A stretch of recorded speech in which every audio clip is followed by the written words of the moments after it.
support system that can help you face those losses one by one and sit with that and work through that. And a plan in place so that you don't go back to using is really important. Barriers for grieving, I think, in recovery are that lack of safety or trust, especially if for a long time, if you haven't had people you could really be safe with or trust. So again, I think being in recovery, being in a community where you can trust and growing in trust.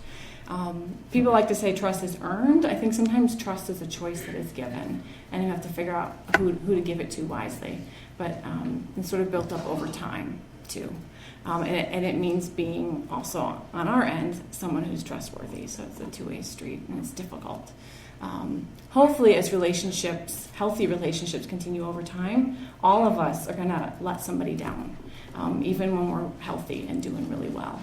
And the other person is holding up their end of the bargain. They might let us down too. But if you've put enough into that trust bank, hopefully you've got something to fall back onto relationship-wise to continue to pick up and build again. And so having that community is important.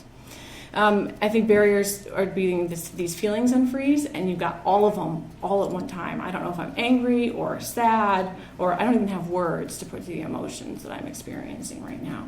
So I kind of think of it almost like a necklace that gets all knotted, and you're trying to just pick at all the pieces, trying to get that tiny, tiny chain unknotted.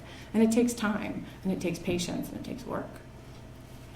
And sometimes they're unrelated. Like, I don't know why I'm feeling this way right now. And is it because of this loss, or is it connected to that? Or did this loss actually build on that loss back there? And I'm actually really sad about that one. And this one didn't seem that big, but I'm responding really largely to it. What's going on there? So lots of things to pick at and work through.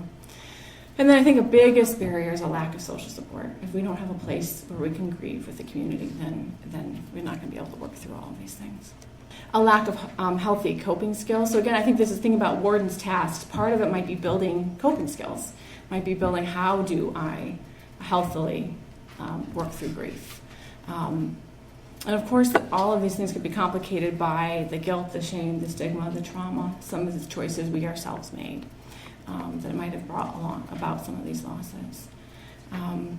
And it's really normal to want to avoid all of it and to just leave it and walk away from it because it's hard work.